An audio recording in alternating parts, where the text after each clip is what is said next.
Oke, welcome back to Daily IT Channel.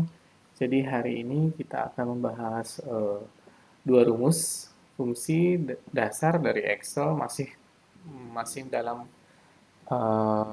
satu grup rumus fungsi dasar untuk pengolahan teks.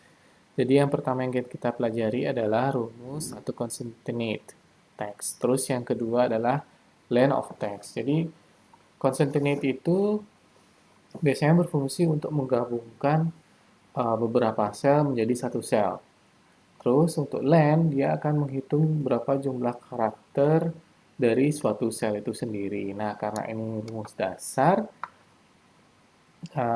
lebih baiknya kita langsung coba saja ya, supaya langsung ada gambaran apa sih rumus concatenate dan length itu, seperti apa penerapannya, seperti itu. Oke, seperti biasa, di sini kita tulis sama dengan concatenate. Di sini bisa kita lihat langsung atau pencet tab biar lebih cepat. Apabila kita mau menggabungkan dua sel, maka kita harus blok salah satu sel itu sendiri. Misalkan sel yang pertama akan saya mau gabungkan adalah sel C5.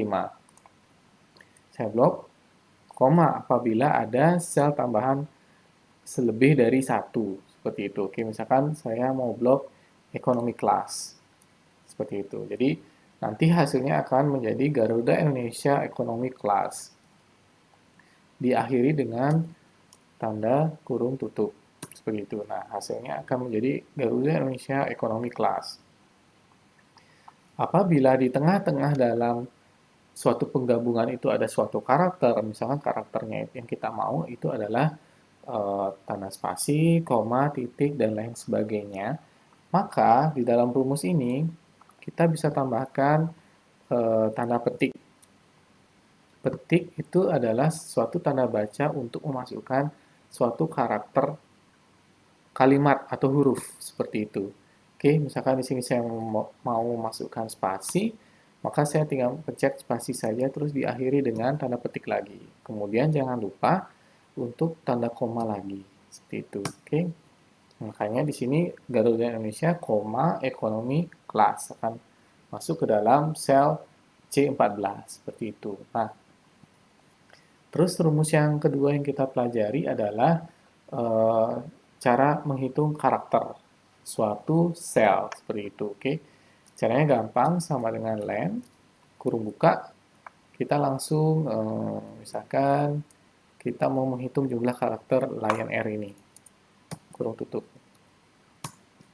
Oke, di sini kita mendapatkan hasilnya adalah 8. Kenapa 8? Karena spasi itu juga masuk ke dalam suatu karakter yang terhitung oleh len, seperti itu. Di sini kan Lion Air, kalau dihitung sesuai dengan huruf yang ada itu harusnya ada 7.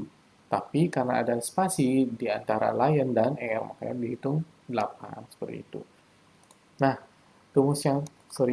menu yang terakhir yang akan kita pelajari adalah bagaimana sih pengertian dari text to column itu di dalam Excel. Jadi, text to column di dalam Excel itu berfungsi untuk memecah satu sel menjadi beberapa bagian sel. Misalkan di dalam satu sel itu kita mempunyai value atau karakter Singapore Airlines. Misalkan kita mau pecah dia berdasarkan spasi, maka kita bisa pilih spasi di dalam text to column. Apabila kita mau memecah satu sel dengan tandanya itu adalah koma atau titik, kita bisa memilih karakter itu sesuai dengan keinginan kita. Nah, di sini kita blok terlebih dahulu sel yang akan kita mau pecah, terus masuk ke data. Nah, di sini ada menu text to column, ya. Kita klik saja. Nah, di sini pilih delimited. Oke, kita tinggal next. Nah, di sini kita pilih uh, apa sih karakter yang akan kita pecah terlebih dahulu. Kalau di sini Singapore Airlines itu tidak ada tanda baca karakter sama sekali, maka kita di sini bisa menggunakan spasi untuk sebagai kriteria pemecah dalam suatu sel itu. Nah, di sini kita sudah lihat Singapura ada garis turun ke bawah itu berarti setelah Singapura, jadi selnya itu akan terpecah menjadi dua seperti itu. Kita tinggal next saja, terus finish. Nah, di sini dari satu sel yang berisi Singapore Airlines sekarang menjadi dua sel. Yang pertama, sel pertama itu berisi Singapura, terus yang kedua adalah airline seperti itu. Nah, misalkan contoh saya mau memecah suatu sel itu dengan tanda baca koma. Oke, kita coba saja langsung text to column, pilih delimited, tinggal kita next, terus di sini kita tinggal pilih koma. Seperti itu. Oke, tinggal next. Finish. Oke, di sini kita lihat tanda komanya akan hilang dan diganti menjadi sel tambahan lagi. Seperti itu. Nah, sini kita sudah mempelajari banyak rumus dasar ya dari video pertama tutorial untuk Excel itu sendiri.